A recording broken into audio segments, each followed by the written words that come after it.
Batman. Hey, everybody. This is going to be a good one. I don't know if you guys remember, but way back in 1988, there was this little short run called Death in the Family. Well, today we are talking about what if Robin lived here today on Two Geeks and a Microphone.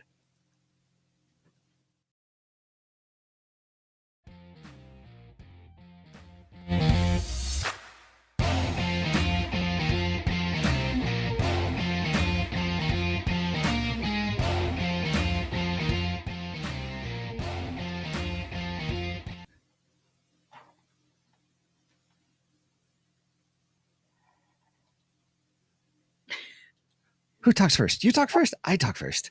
I'll talk first. I can't get the tab. I can't get nothing to switch. That is okay. Good morning, everybody. Welcome to Two Geeks and a Microphone, where we are real, open, and transparent and just having a good time. I am your co-host, Mr. Stephen Boster, along with the one, the only, the most beardiest dude we've got here on the show, Mr. Michael Shanks. Mike, say hey to everybody. Good morning to all you geeks in geekdom land. So I don't know what's going on. My background, all I see on the background is whatever you put up earlier when we were setting everything up. I didn't see our intro. I didn't see our countdown. I didn't see nothing. So, I may try to go out of the studio and come back in and see if I can fix things because it all seems to be frozen up for me. Okay. Sounds like a plan. Give me a second. Yeah, no worries. Well, everybody, I'm pretty excited about today because today, here, I'm going to switch this around so it's just, we'll remove Mr. Mike for a moment. Nah, we'll just see how long it takes him to get back in here. Well, I'm excited about today because some of you may know about Death in the Family. If you're a Batman fan, you know that story. And it's this whole story about did Robin live or die, and with the Joker. And this is Jason Todd Batman. Hey, there we go. Oh, there he goes. And so with Jason Todd, this is the Jason Todd Robin. Hold on. Hello there. So who talks first? You talk first. I talk first. There it goes. I forgot to set up the Rumble stream, so we're not live on Rumble right now. I'll have to post this after we're done to Rumble. Yeah, no worries. So that was the one where everybody voted in if Robin was going to live or going to die, and so we're gonna. There's a lot of people know. A lot of us fans. Robin died, and it got voted on. So all of us are sick people could want to kill somebody off. I'm just kidding. Pick me. Oh gosh, I voted for him to die. Well, in the last within this last year, last few months, the DC has released the other side of the story. What if Robin lived? And so we're going to talk about that today on the show. And we've read them and we have saved it for the podcast. So this is going to be an interesting show, everybody. Mike, are we ready to do some news, some geeky news? I don't have any geeky news, but I got Geekdar, so we could do that. Oh, well, let's just head right on to Geekdar, shall we? With the radar, sir. What's wrong with it? I've lost the bleeps, I've lost the sweeps, and I've lost the creeps. The what? The what? And the what? You know, the bleeps, the sweeps, and the creeps. So, speaking of that clip, this past week I watched a little bit of Bobcat Goldthwait on YouTube. Oh yeah. Yeah, he's still alive, and he starts off his bit with that. Yeah, I'm still alive. I know a lot of you thought I was dead. He goes, that's usually the first thought. The second thought is, hey, this isn't the black guy from Police Academy. I want the guy that does all the funny sounds. And he doesn't do any of his. He stopped doing that. He does it in the beginning, and he goes, "Yeah, I thought I'd come out here and do this for 45 minutes, but I figured it would be painful for all of us, so I don't do it anymore." Bobcat's Oh my pretty goodness. he's pretty funny, so I thought that was cool. Since there he is, and he goes, "Yeah, you're right. I don't look the same. Neither do you."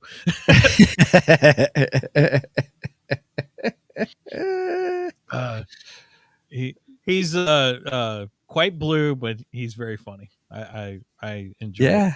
Yeah, that's great. This is a good bit. But I love that. Hey, wait a minute. This isn't the black guy from Police Academy.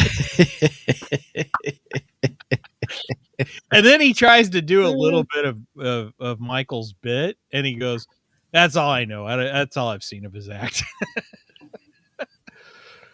That's awesome. And of course, he can't do the sounds like Michael Winslow. So, Right. because Michael Winslow is amazing. So I got a couple things for Geekdar. Who wants to go first? You or me? So what, you do one, then I do one, and then you go back to yours if you have a couple of things. All right. So first one, I will just say because we are doing Invincible season 2 next week with our guest Tom Hutchinson, which I'm really excited. He's coming back to join us. He was a lot of fun.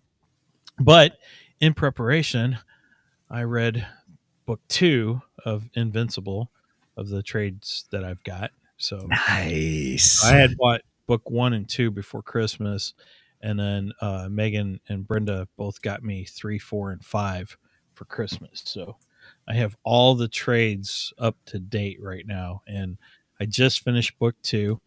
The books are really good. If you like the TV series, I would highly recommend the books if you haven't read them already. And the stories, they basically condense the story for the TV series. So they're the same. It's just they cut some things out, So okay. So that way you're not doing Steven skips through it. Trust me, I already do. You do Steven skips on Invincible? Oh my gosh. I did. Yeah. On Invincible. Yeah. Well, it just depended. If it's like, oh, this is just human interaction, woe is me, or drama, so I'm gonna skip that. Give me the action. I want action. Fights, monsters, creatures, aliens, superpowers. That's what I want. That. There's a whole lot of that. Wait till you see episode 1 of season 2. Right. So everybody, we were talking before the show because we've got it coming up, and I haven't started watching them season 2 yet because season 3 is coming out soon. So we're kind of doing it as a pre thing for season 3. And yeah, Mike was telling me this morning, he goes, oh, wait till you get the first episode. And I said, well, it was like the first episode of the first season, because that was a big shocker at the end of the first episode too. And you said it's bigger than that one even. I'm like, oh my goodness. That was huge. If those of you who've seen season 1, if you have not, we're not going to spoil it. Well, like I said, all 3 of us, Brenda was watching it too. Brenda kind of watches at it. She's not really all that interested in it, but she watches at it with us. And she was watching that episode with us the other night. And all 3 of us are like, what? No! It's a true WTF, what the freak moment. Okay. Yeah. Real quick, Zig's in the house. Hey, Zig! From Nerdery and Murdery. If you have not checked out our crossover that happened last week, or released them all last week, it was a fabulous time. Fabulous time with Nerdery and Murdery and with 3 Geeky Dads. We all covered part of the V series, mini series, the updated series, and Zig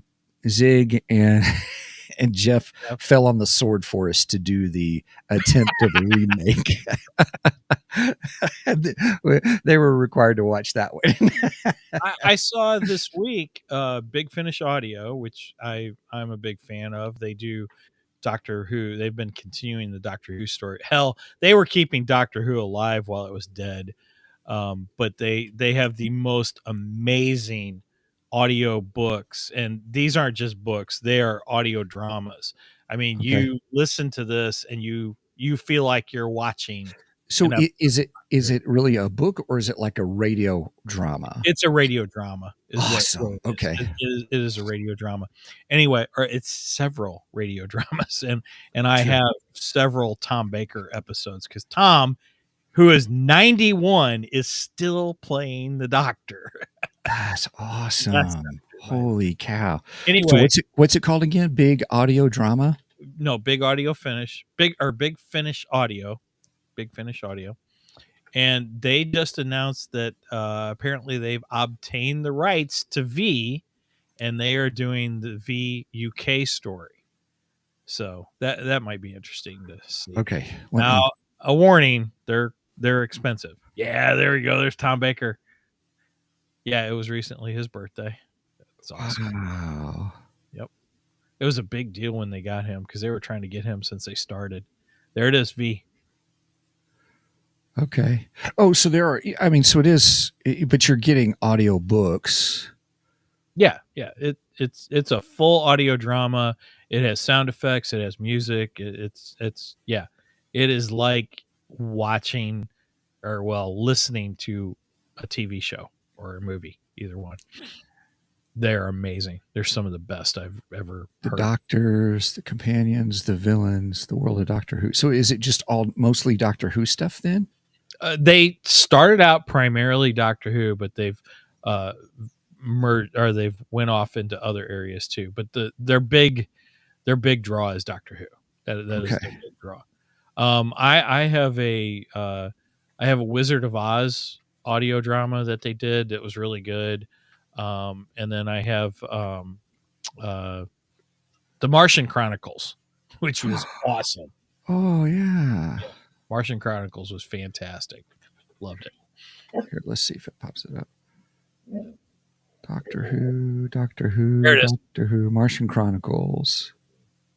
Yep. That one is really, really good.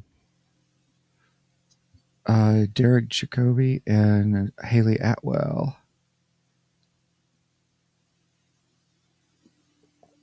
They've Available December 2015.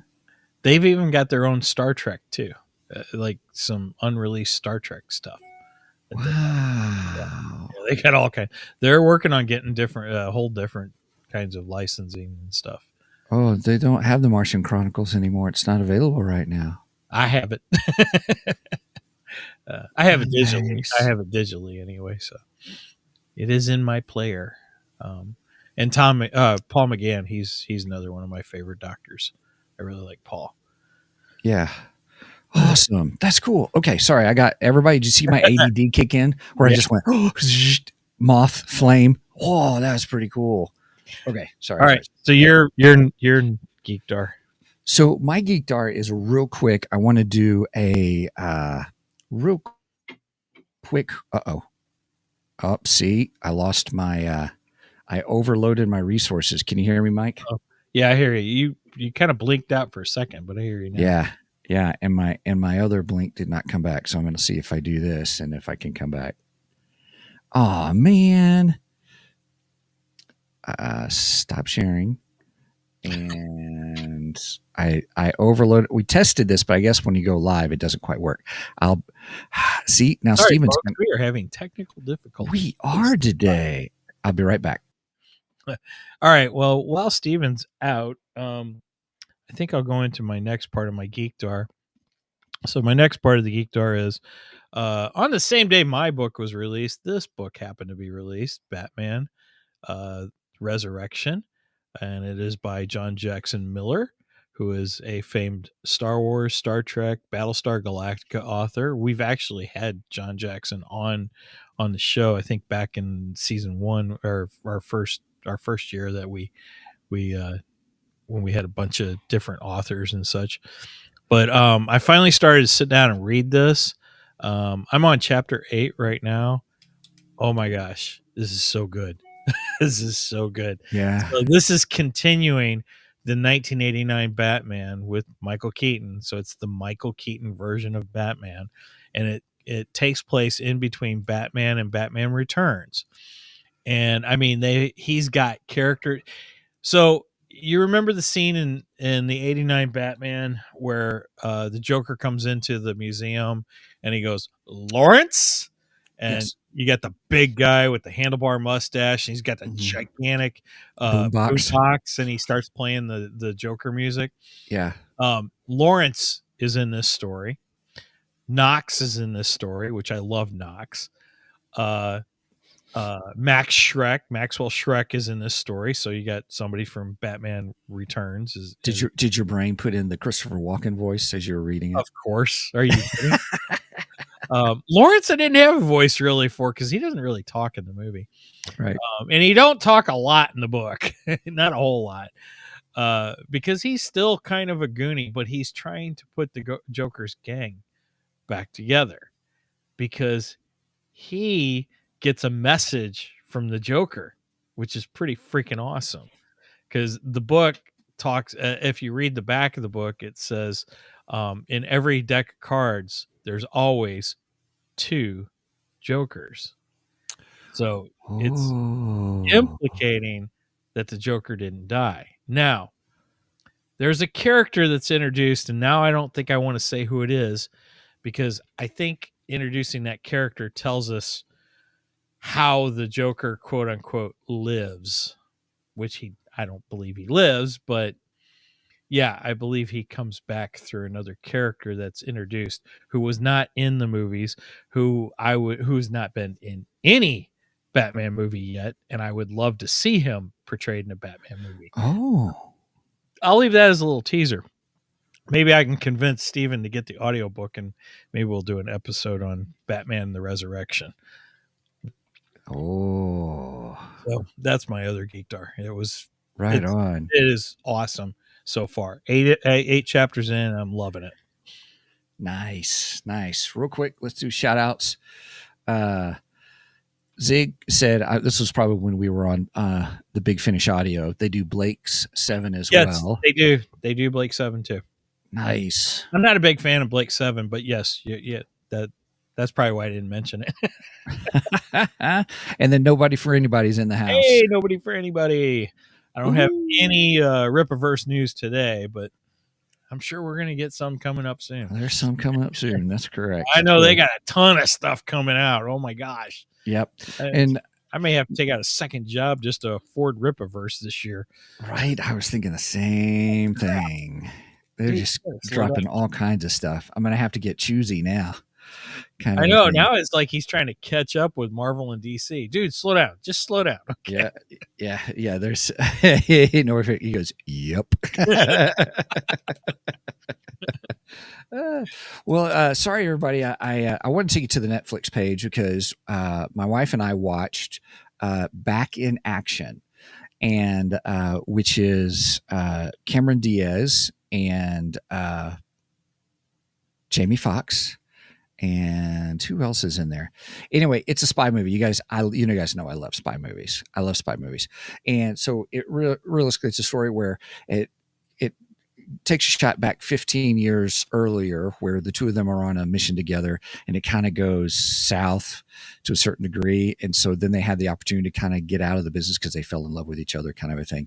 And then it's 15 years later where they have kids, and the kids think they're, whatever kind of parents, oh gosh, they're so lame, kind of a thing. And then they find out that through an incident with the kids, then all of a sudden their image gets put on the web, and then the bad guys find them, kind of a thing. And so then they have to all, go back in action and all to save their family, kind of a thing. And it's actually a fun movie. Is it a top tier movie? No. Is it worth watching on Netflix? Yeah.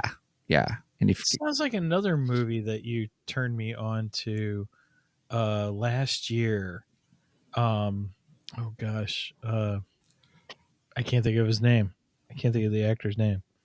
What was it about? Which one? What was the? He was a spy, and then he gets married, has a family, and they find out about him and find out about his family, and they come after him, and he has to reveal to the family that he's actually this top tier killer, and all this stuff, and they freak out, but and then they kidnap the family. He saves them, so on and so forth. You turned me on to it. It was one of your Geek Dars sometime last year. Yeah, it was Nobody, the one where he was the Nobody. Okay. guy who was in what's the actor's name? But he was in Better Call Saul. He was Saul in Breaking Bad. Oh no. This no. Well, this is a different one. Yeah, it's different. Anyway. Okay. Anyway, we'll move on. All right. That so we will. I have one last thing for the Geek Tar. Okay. Sure. We are not sponsored by them, by the way. I'll just say that. But Not yet. But I'm I do. Go ahead. Yeah, not yet. I do subscribe to Squatch soap, which I do like their soap a lot, and I have. Yeah, I love them too. Steven turned me on to them, but he talked me into getting the Star Wars box set, which was amazing. Yes, the first one. They had a second one. I was like, I'd go with the first one. Yeah, I didn't get the second one. I got the first one, but anyway, so I got my latest Squatch this past week, and I got an extra bar because I had enough points that I could get an extra bar. Nice. But so one of my bars this week. It's the Batman with the clown prince rents. Yeah, it's the Joker. Nice. I figured that'd be pretty appropriate for today's episode too. Yes. Yeah. Nobody for anybody's like, love that soap. Oh nice. Yeah. Zig, thank you. It's Bob Odenkirk who played Saul. And he played in the movie Nobody. Yep. Which is a good one. And this is wild plum oil, and it's 0 grit. So. Yeah, I do enjoy Squatch. I do too. I like them. I like them a lot. I will say, if you do the point system, I got kind of frustrated with Squatch because I had a whole bunch of points. I did not realize they expire. I was building them up. Yeah, I think I lost them. I think they expire at the end of the year, don't they? I don't know. Oh. I just know all of a sudden I had a whole bunch of points, and then they were all gone. And so I was so frustrated about it. I've been buying Squatch at my local Ace Hardware. Yeah, they're now for sale, and I've been seeing them. You can get them at Walmart too. Walmart and Target. The funny thing is, Walmart has just the generic brands. I mean the generic scents. The ongoing scents, but they don't have any of the limited ones, right? Target's getting all the Marvel stuff because Target has the new Iron Man, Hulk, who all was it, Megan? Iron Man, Hulk, Cap. Yeah, Captain America, and I don't remember who the fourth one. Spider-Man. Was it Spider? I don't think it was Spider-Man, because I've gotten the Spider-Man, so I love the Spider-Man soap. By the way, I have not had the Spider-Man soap. Yeah, that one's good. My favorite is the Wood Barrel Bourbon. That one's my favorite. I like that one too. Right now, I'm using Pine Tar. Pine Tar is good too. Warning, everybody. If you use the Pine Tar soap, you're going to have, once that bar is done, you're going to have to be cleaning your bathtub because it gets the black residue everywhere.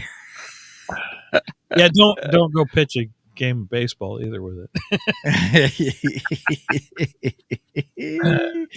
Oh, goodness. One of Detroit's pitchers got in trouble for that, I believe, during the 2006 World Series, was it, when they faced the St. Louis Cardinals?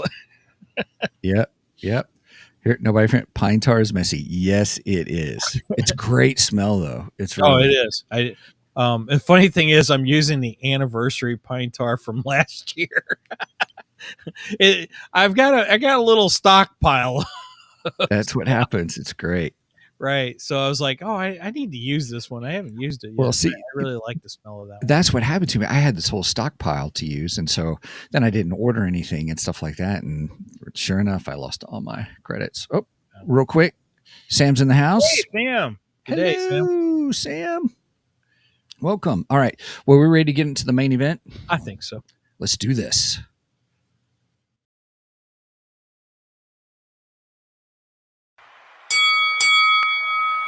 It's time for the main event. Ta-da! There's weirdness going on, everybody, today. So no, it didn't start right, and I don't know what's going on. Anyway, That's all right. so here let's do you can switch screens, right, Steven? Go to I sure can. You ready? yeah, there we go. All right, so we're going to be talking about the continuation or the alternate ending to A Death in the Family, which was a series that was done in 1988, if I remember correctly. Yes. And that was the Jason Todd version of Robin.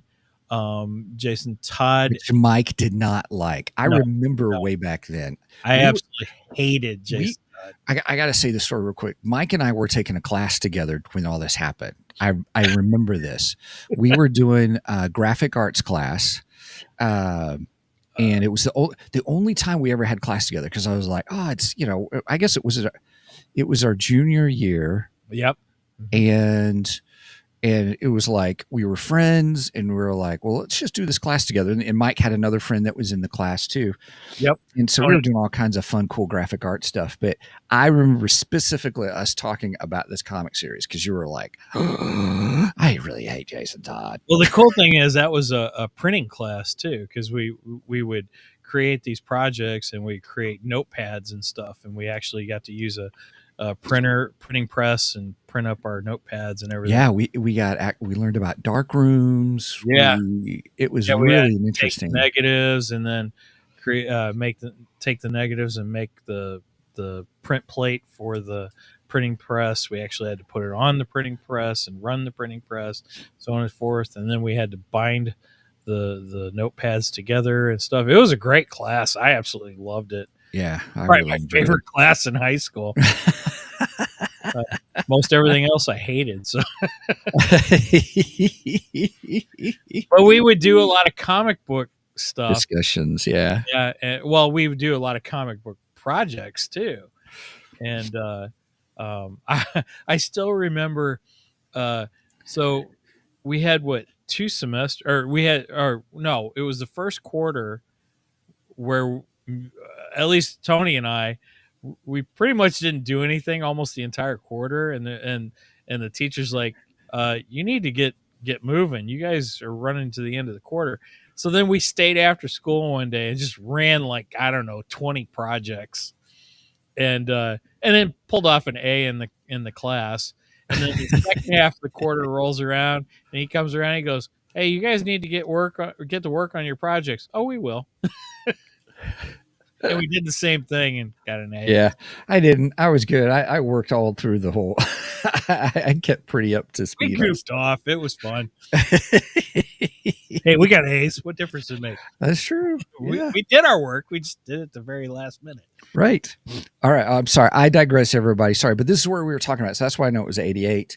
And I remember you talking about this, but it wasn't Robin Lives. It was wah, wah. Right. So everybody voted. I didn't vote, but everybody voted if he lived or died. Do you know what the percentage of that was, of that vote? Have they ever said what it was? It was very close. It was very close. I mean, I think it was like within something like 1,000 votes or something like that. Yeah, it was almost split down the middle. It was crazy. But anyway, yeah, the story was called A Death in the Family. Fantastic story too. I would highly recommend it if you've never read it. And yes, I hated Jason Todd. So at the back of the book, there was a 900 number, and you called one number if you wanted Jason to live, and you called the other number if you wanted him to die. It cost you 50 cents. Something like that. And I voted for him to die. I'll tell you that right now, because I hated Jason Todd. I was not a fan of his. But so that's the cover. That was the cover of, well, basically the cover of the original one, but they alternated it. I remember liking the animated. Yeah, I'll get into that, Sam. Actually, I wanted to revisit that this week, and I didn't get to. Yeah. But anyway, it was my first DC animated movie that I bought way back. Oh, and I bought it on PlayStation through the PlayStation store. Man, I would almost say that's one of it could be the top DC animated movie of all time. Oh, everybody, did you guys hear that? Those are fighting words, because now we're going to talk about the best. I'm going to write that down. We're going to do an episode on the top animated DC movies. So, okay. So anyway, this is the alternate ending to A Death in the Family. And the cover is almost the same as the original, except they put Robin lives instead of Robin dies. Mhm. And there is a shocking panel at the end, or well, it was shocking in 1988. I'm gonna Mhm. go right to it. So this is when Batman carries Robin out of the rubble. In the original print, that said he's dead. He's dead. Yeah. And he wasn't smiling. Right? I can tell you who was, though. I was. But I mean that was a pretty shocking panel in 1988. yeah, back then. Batman Mhm. carrying out a dead Robin. It was pretty freaking amazing. So the new print of this is all the way all the same until you get to that panel, and then that panel's different. Now, the interesting thing is, in 1988, they actually did this. They had two endings, and they had them ready to go in case he got voted. In the case the vote turned out that he lived. So they had the story ready, but they put it in the vault. That's why this is called From the DC Vault. I kind of described it this morning on Facebook as DC's version of What If, but this is what they call the DC Vault. So they pulled this out of the vault because it is an alternative storyline. Now that might be the difference between What If. What If is they just come up with ideas. Oh, well, what if Wolverine did this instead of that? Where this actually they actually could have went the other direction had they decided to. So it was ready to go, and they've sat on it for all these years. Yeah, and I tell you what, when we get to the end of this, Mike's going to do a reveal and stuff, but that would have taken the Batman universe in a whole interesting direction. It could have. So this was interesting because it changed this, and then from that point out, there's not much left of the comic book, but the rest of the book, the rest of the story changes because after this panel in the original printing, you had Robin's funeral, so on and so forth. In this, you get Robin's mom's funeral. You get Jason Todd's mother's funeral, and him in the hospital recovering.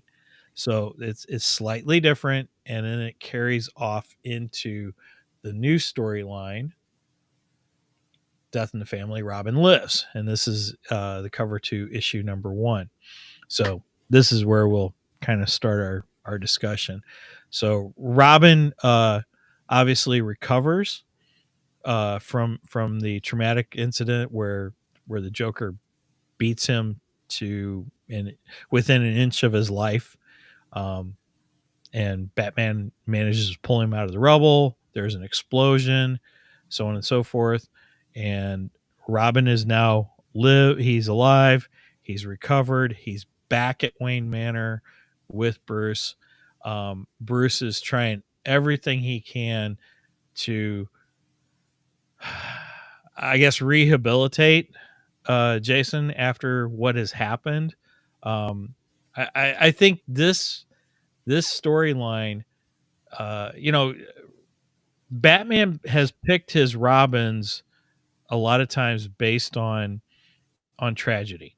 So, like Jason Todd tragically lost his parents. He thought he had lost his mother, but you find out in A Death in the Family that she actually lived, and unfortunately, she was working for the Joker. Who, by the way, was trafficking children, he was involved in a group that was trafficking children. That was very sick and disturbing. If you read that original storyline, and it turns out he also becomes a an ambassador to the Ayatollah. Yeah. I always thought that was weird, but that gave him diplomatic immunity. So that way the Batman could kill him for what he did to Jason. That is the only reason they did that, because they took it away from him really quick in this storyline. Yeah, I thought the same thing. Yeah. It's like, yeah, we don't want to go that route. Let's take this away from him. And basically the Ayatollah takes his diplomatic immunity away. which I thought was kind of funny. I always remember that from Lethal Weapon 2. Diplomatic immunity. And at Right. the end, Well, and then he goes, has just been revoked. yes, He yes. shoots him in the head. I mean, that kind of happens in the Death in the Family too, because Superman actually shows up, and Batman's like, "What's going on?" And he goes, "The government sent me to talk to you because I have some news, and you're not gonna like it." And basically informing him that that Joker has become an ambassador. Yeah. And, Don't shoot the messenger. right. He can shoot the messenger all he wants, unless it's kryptonite. Superman, It ain't gonna harm right? him. But Batman does have a kryptonite ring. So anyway, I digress. But yeah, so they did that weird storyline, and like I said, they kind of changed that really quick in issue number 1 of Robin Lives, where they take away the diplomatic immunity against the Joker because he can't keep the diplomatic immunity, because the first panels of each one of 1, 2, 3, and 4 is the Joker getting shot in the head. Right. But you don't know what's going on. Right. And each time they kind of lead you to think, oh, Robin did it. And then it was, wait a minute, did Batman do it? Did somebody else do it? You know, it was like each book, they would lead you to think it was somebody else, which I thought was cool. I really liked that. It left a nice mystery, you know, as it went through. The whole time I figured it was Robin, but you know, but I liked how they did that. Yes. Okay. Yep. Agreed. Yeah. Each one, it was, because even I got confused. I'm like, well, wait a minute. I thought they were leading to this. And they get to the next book. I'm like, wait a minute, you know, and I was getting confused because, you know, it's easy to confuse me, everybody. I was just like, what's going on? I had to go back and forth a little bit. There was some confusing parts in it. So here's the cover of issue 2. This is the, I forget what gang this is. Some gang gets involved. Yeah, they didn't. Those I felt were, they did this also in the third book too, with the Alice Mama character, and I was just like, yeah, I they meant were to just look like her thrown up. in. We got to get some more rogues gallery people in these books. I'm like, not really. You didn't, because it was just, they were kind of thrown in there. But I get it. They were trying to show the emotional state of Batman and Robin, kind of a thing, as things were going on. So yeah, I should have showed a screenshot of Mama, but yeah, that Mama character, she basically searches for children who've been abused and stuff, and basically takes them in and convinces them that she loves them. And it's a strange storyline, but I kind of think it was like maybe they were trying to connect this with the original storyline where you had a ring of child molesters, child traffickers.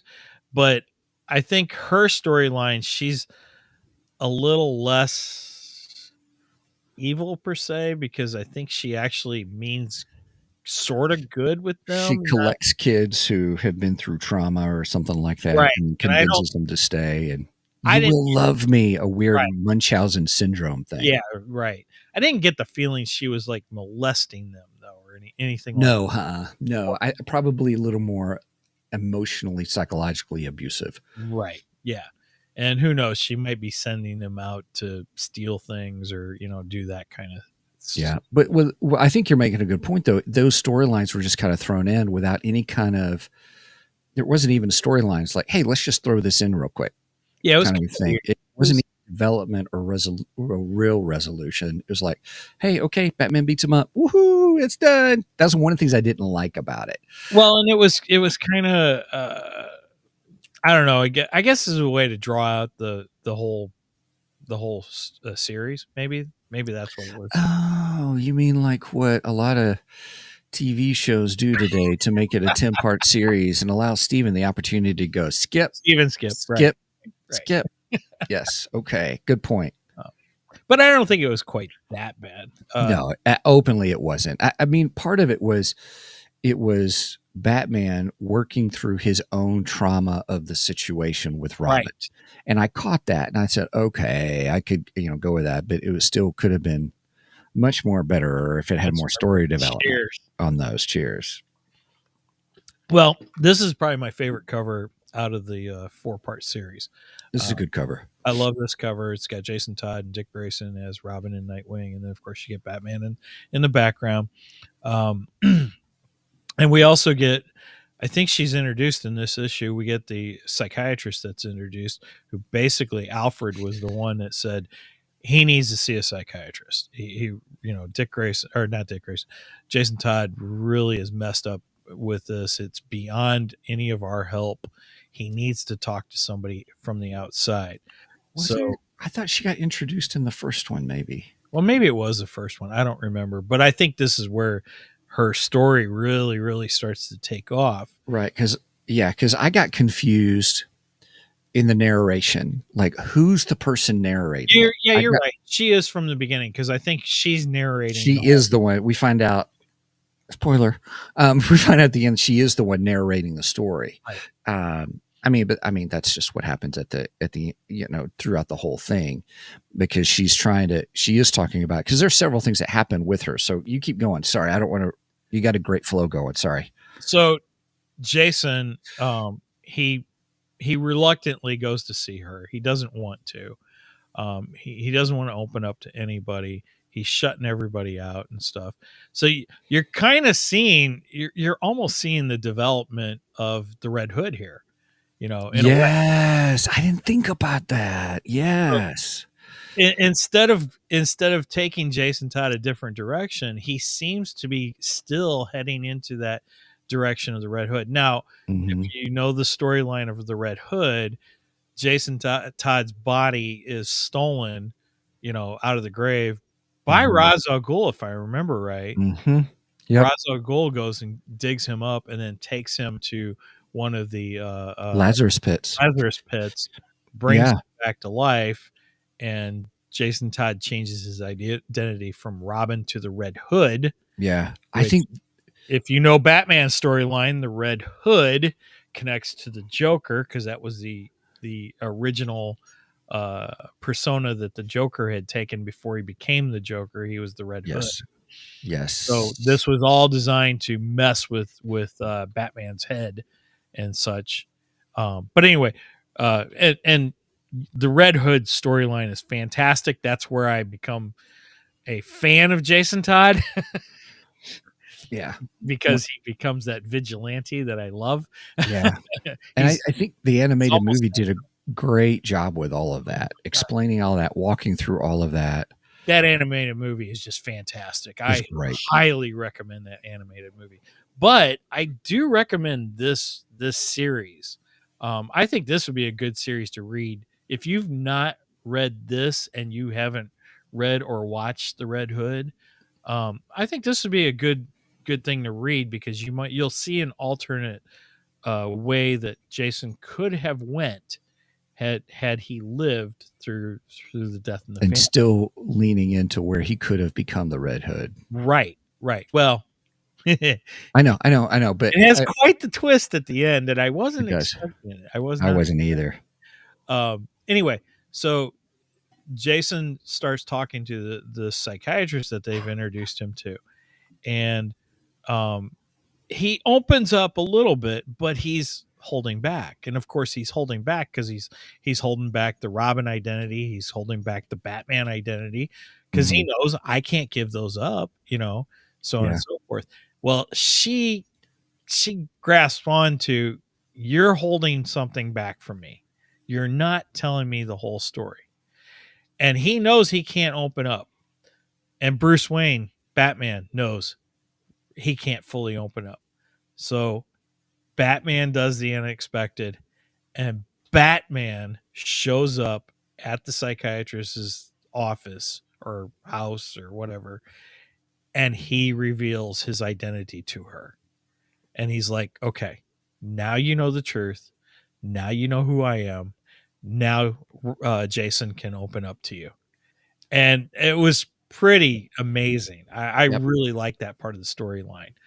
Yeah, real quick. Sam, thanks for joining us, man. Thank you, Sam. Just Yep. check us out later on YouTube.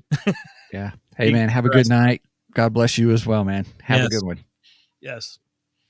So anyway, Batman reveals that way Jason Todd can open up with everything at this point.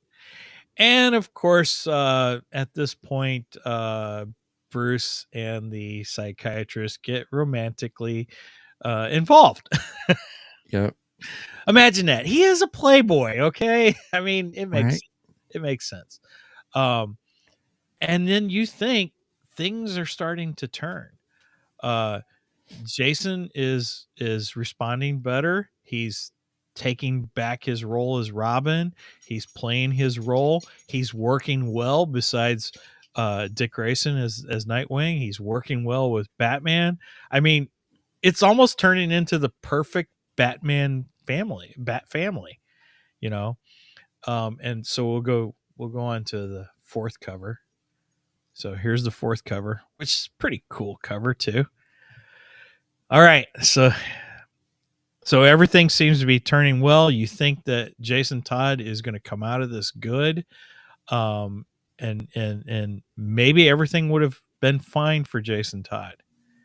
And we get to the very end of the series, and this is a big spoiler alert. So if you don't want to be spoiled for this series, pause this, go read the Ultra.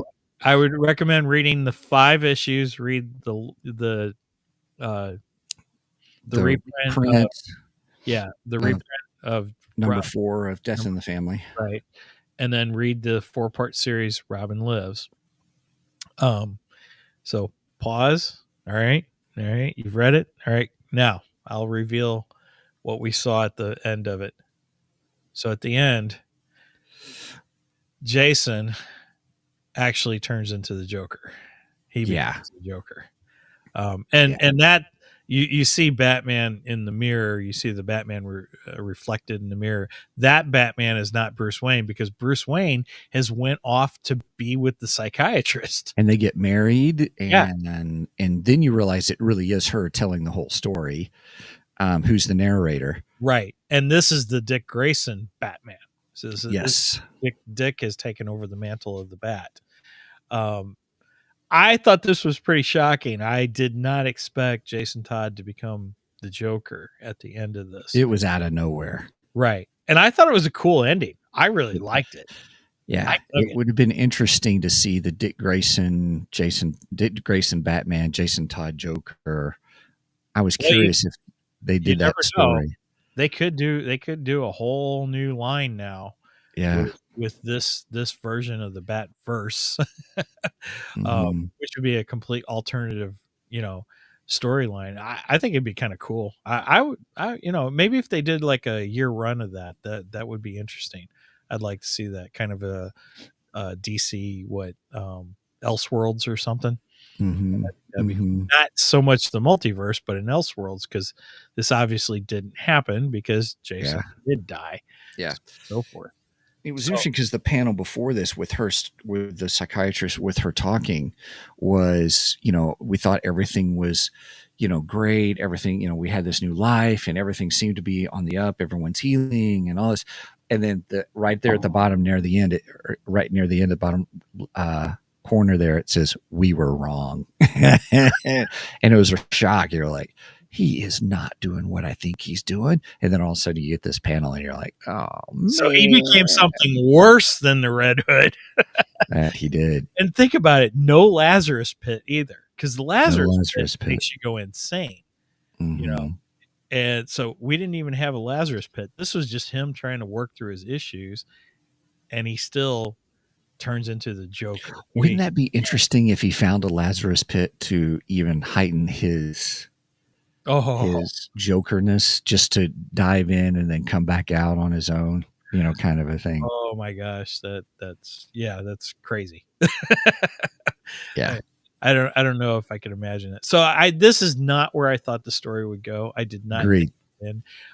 Two things that ran through my mind. So when you were just talking about the fact that Bruce kind of got his happy ending. You know, Mhm. he falls in love, he gets married, he goes off with the psychiatrist, so on and so forth. I got that feeling from the Dark Knight trilogy. You know, when Alfred is telling Batman, "My dream for you is that one day you'll forget all of this and go away, and I'll see you in a cafe with your love." And we kind of get a glimpse of that at the end of the Dark Knight series. Um, that's what I kind of got the feeling of when I read that. I was like, "Oh, that's kind of Mhm. cool." It's like that coming coming true in the comic books. I kind of like that. The other feeling I got from this with the reveal of the Joker, it took me back to Batman Beyond, the Return of Oh. the Joker. Oh, I didn't think about that. Yeah, because Jason or not Jason, but I think Dick, was it Dick? Or maybe it was Jason. No. Who one of the Robins basically turns into the Joker in that.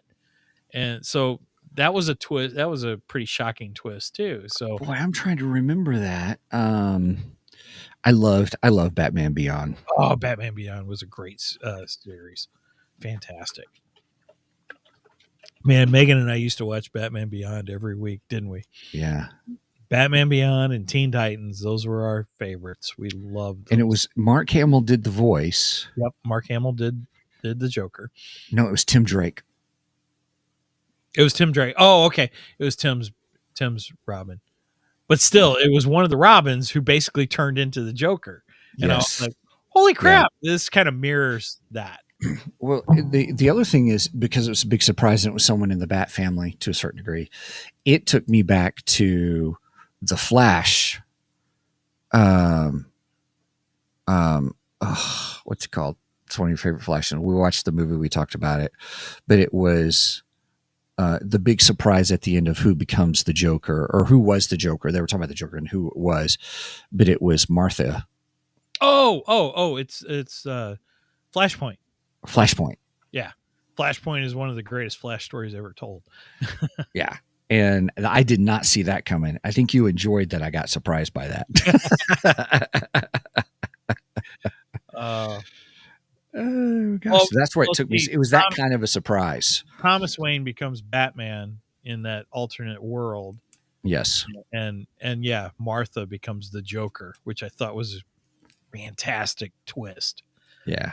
See, sometimes Batman writing is just on par and right there. And I really like this series. I thought this was a good series. I mean, there were some, like we said, there were some points in the series that was like, we probably could have Steven skipped it.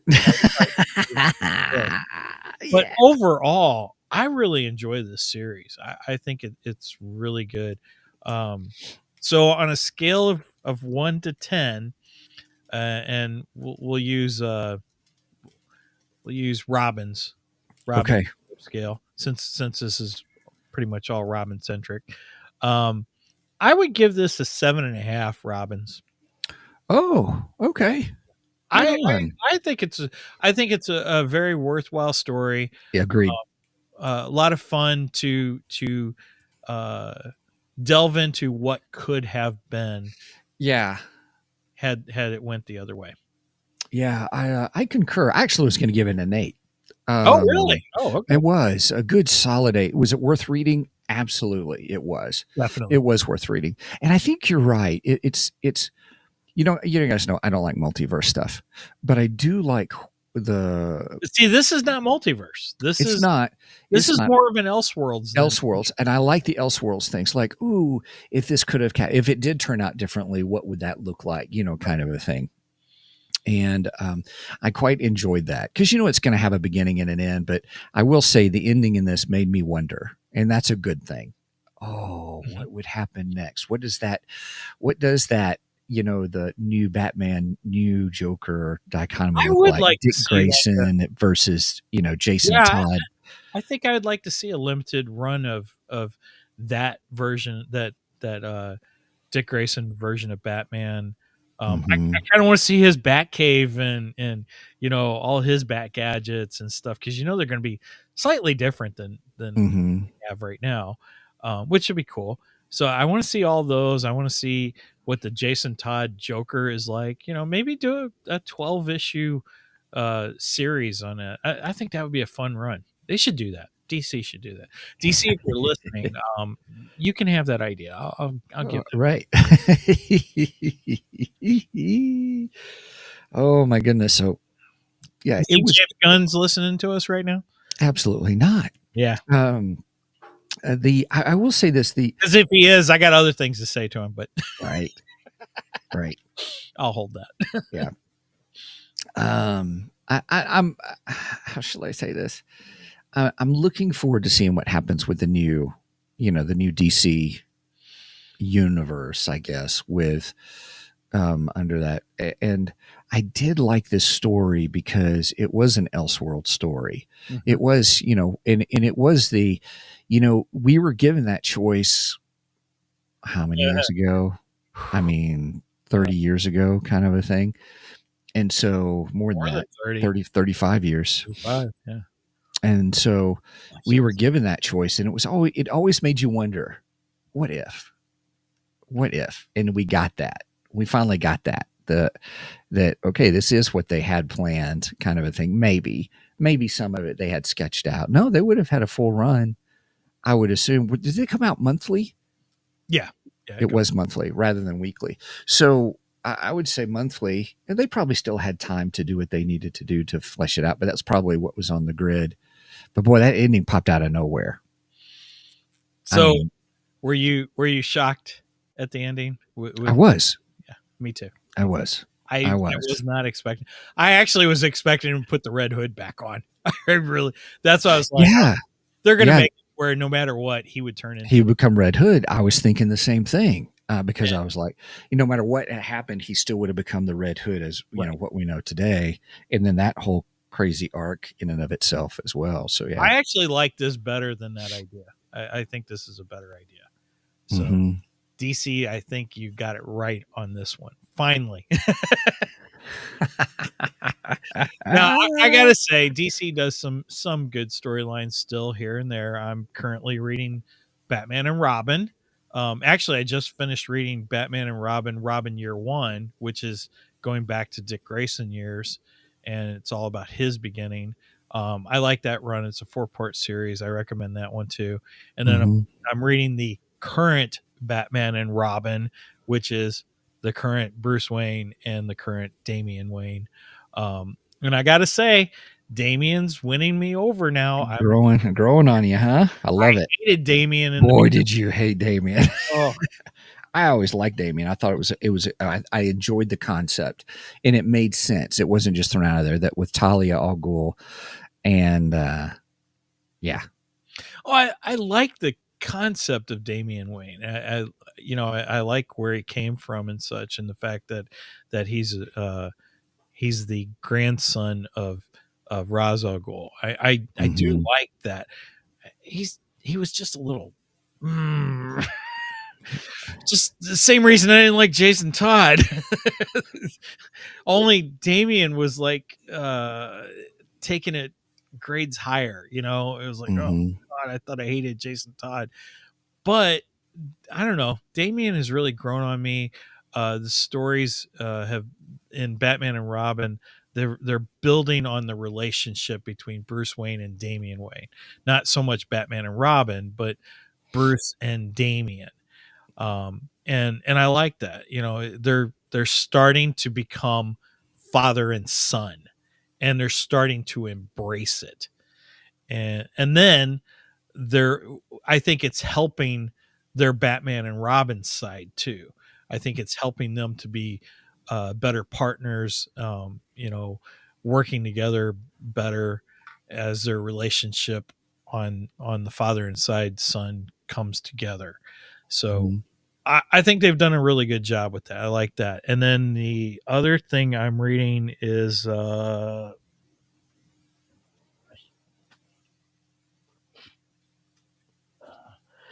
World's Finest. Batman and Robin, or Batman and Superman World's Finest. I'm liking this series too. It's been really good. I've been collecting it for I think 2 years now. And I gotta say, the writing in these are really good. And it's taking Batman and Superman in adventures outside of Gotham and Metropolis. Nice. You don't get the usual Batman stays in Gotham and the usual Superman stays in Metropolis. This takes them to different planets and different places on Earth and just total different storylines. They had a really fun storyline with Mxyzptlk that I enjoyed this past summer. It was really good. Someone was killing all the imps in his universe, and he and Batmite needed help from Batman and Superman, which was a lot of fun. Oh my gosh, it was so much fun. Because you saw all the imps from all the, there's an imp for Green Lantern, there's an imp for Wonder Woman, there's an imp for every one of them. And how interesting. And you got to see them get murdered. Yeah. It was quite gruesome for a Batmite Mxyzptlk story, actually, but it was really good. I thought that was a pretty fantastic series. So right on. Those some recommendations of DC today that I am currently enjoying. So all right, nice. Well, we are at the hour mark. So it turned out to be a geek dar. I think it did, by golly, and that's okay. And gosh darn it, we like it. Yes, you do. All right. So, all right. Hey, everybody. Oh, real quick. Nobody for anybody, real quick. Hasn't bought DC in years. Well, I understand that. Yeah, I understand it. Look, I'm very picky about my storylines. Like I said, these Batman and Robins that's going right now, I really enjoy them. I think they're worth looking at if you're Batman and Robin. And the Superman Batman story, World's Finest, I think is really good. Other than that, I haven't bought a lot. Yeah. Well, and I've been getting the reprints of Crisis. So almost all of those are now out. I think there's 2 more to come out, and I'll have the entire run of the Crisis reprinted. So that's pretty freaking nice. Cool. So I'm buying a lot of the reprints is what I'm buying. Yeah. The old stuff. The old stuff. And Marvel side, I've been following Venom. That's kind of where I'm at with the Marvel. And I am following the Spider-Man, or I'm buying. I haven't started reading it yet. The Spider-Man storyline. What is it? Superior Spider-Man. Oh yeah, with Doc Ock taking over. Well, you started it though. I remember you started that and you really liked it, right? Yes, I do. It's a really good series. So the original storyline came out in like 2010, something like that. And I've been reading that on the Marvel app, but I keep getting sidetracked and putting it aside and holding off. So I got to get back into it. Well, last year, Marvel did a new version of Superior Spider-Man. So I collected all the new ones, and they're just sitting there waiting for me to read. Oh, because I don't want to read the new story until I've finished the original story. Sounds like a special episode of Two Geeks coming soon. Oh, I would love to get into that. I think the Doc Ock Superior Spider-Man is amazing. It's much more superior than in the past. Well, I wouldn't say his Spider-Man is superior, but man, it makes for a really interesting storyline. I really, really liked it. I fell in love with it. I think it's great. Right on. Now my comic book dealer, she would say that no, you don't, because you haven't finished it yet. But yeah. So there you go. Maybe I turn you on to some new, well, not necessarily new, but turn you on to some Marvel and DC storylines that are still good.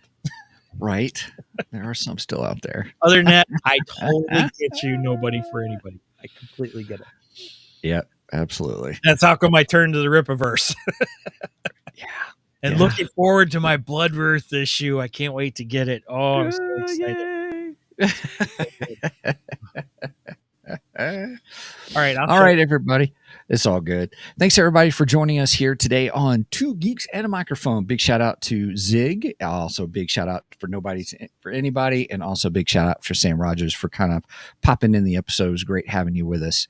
And everybody else joining us. Hey, we go live. He's going to tell you when we go live, but when we do, hey, feel free to pop in a note and say, hey, we make sure we say hey to everybody as everybody comes in. And we have enjoyed kind of how things have gone. We're at 4 years now, and just how people have popped in and the connections and stuff we've made. And so we've kind of enjoyed adding like the comments and interacting with folks. So if you can join us when we go live on Saturday mornings at 9 a.m. Central Standard Time and all that, I'm Mountain Standard Time. So I'm an hour earlier kind of a thing. So it's great having you with us. Zig, whoop, whoop. Right on, man. Also check out Nerdery Murdery. They are, you want to talk about guys who put us to shame on their research. they know their stuff. Yeah, all this death in the family stuff, this is all right off the top of my head. So See, like, wow, what can I remember from 35 years ago? Right? Yeah. Zig, love you guys. Happy anniversary. Yeah, I can't believe it's been 4 years, man. Yeah. Oh, speaking of 4 years, so in 2 weeks we are going to do our fifth for the fifth annual Star Wars Podcast Day. We're going to do our fifth episode of that. I believe Stephen, you threw out this idea a couple weeks ago. Our top 5 favorite Star Wars characters, and I still are we doing the entire saga, meaning no, I think it's just the whole thing, because I think you've got great insight on the books that I think people may enjoy to hear. So I think it's the whole kit and caboodle, whatever, all spare and love in Star Wars. So we're gonna really geek out on all kinds of Star Wars stuff. Who knows what directions we're gonna go in that? So check us out. We don't even know yet. It's gonna be good. It's gonna be great. Brenda was trying to guess what my list would be yesterday. Yeah, it was kind of funny. She threw out some that I'm like, yeah, it's not going to be in the list. Yeah. Top 5 Star Wars characters. And just to give a hint, last night I rewatched my favorite part of the show Obi-Wan, where it was the fight between Obi-Wan and Darth Vader. Nice. I love that fight. It's not my favorite, but it's probably my second or third favorite. My first favorite is the Mustafar fight between the two of them. Oh, wait a minute. I thought we were talking characters. Are we talking scenes? No. Oh. Those scenes are a hint to my favorite character. All right. I was given a. I was like, wait a minute. I got to go in a whole new direction now, dude. No, but some of the scenes will inform scenes are informing my decision, because I love, you guys know I love the movies and all that. So, well, most I don't read. Just saying, I don't read, everybody. No, I'm kidding. I'm teasing. Dude, you should read this book. It's not a Star Wars book, but man, it's good. It's good. Right on. All right, everybody. Hey, make sure you check out our website at www.twogeeksmic.com. That's the number 2 GEEKSMIC.com. That's where we have all things Two Geeks. You can get to everything. You can get to our merch page, to our Ko-fi page, to our podcast page if you want to get there. And plus, if we've got all kinds of stuff. The merch, if you want to check it out, is www.twogeeksmicmerch.com. If you want to go there, that's the www number 2 GEEKSMICMERCH.com. If you want to support us, Check us out at ko-fi.com, ko-fi.com/2geeks. We got a couple of different tiers that we do, just $1, $2, $3 tier. And just to join in, we do some special stuff. Mike has done some really neat stuff with journal entry or journals, audio journals of people from his book, The Immortality Code, which is pretty cool. And so we've got some other stuff planned as well. So we're pretty excited. Really, thank you so much just for supporting us and helping us just get some money to pay towards all the expenses it does to do the show. And then with that, Mike, do you have anything else? Just that if you made it this far, please go make sure and like and subscribe to us on all the socials, Facebook, especially. Well, YouTube. If you're watching on YouTube, make sure you give us a thumbs up and comment on the video, because those things supposedly help the algorithm. If you're watching us on Rumble, I know today I wasn't live on Rumble, but next week we'll be back. Sorry, I forgot to set up the stream. It happens. But please, if you're watching us on Rumble, like and subscribe to us there. Also on Facebook, make sure you like and subscribe to us on Facebook, because I try to post funny memes or information about when we go live. Speaking of going live, we go live every Saturday morning at 9 a.m. Central Standard Time. You do the math on the rest, because I don't like math. Real quick, one last little bit. Sure. Nobody for anybody I says. saw that. I was going to share that. Yeah, nobody for anybody says. I like reading old Star Wars, not new Star Wars. I'm with you. I've picked and choose on new Star Wars. If it's Timothy Zahn, I pick it up. I definitely like that. Actually, John Jackson Miller has a new book out, a new Star Wars book out that I kind of want to read, and because it's Mace Windu, and it's Mace Windu centric. So I kind of want to read that too. But yeah, I pick and choose on my new Star Wars. Old Star Wars. We could do an episode on favorite classic Star Wars books, or whatever you want to call it. Right. All right. Very Anything cool. else, Steven? Nope, that's it for me. All right. With that said, please do not, Steven, skip this episode, because we are much more better than the rest. Cheers. Cheers.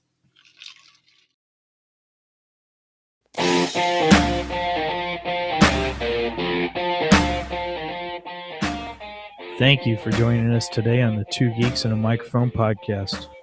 Tune in next week when we will have more news and reviews. Until then, May the force be with you.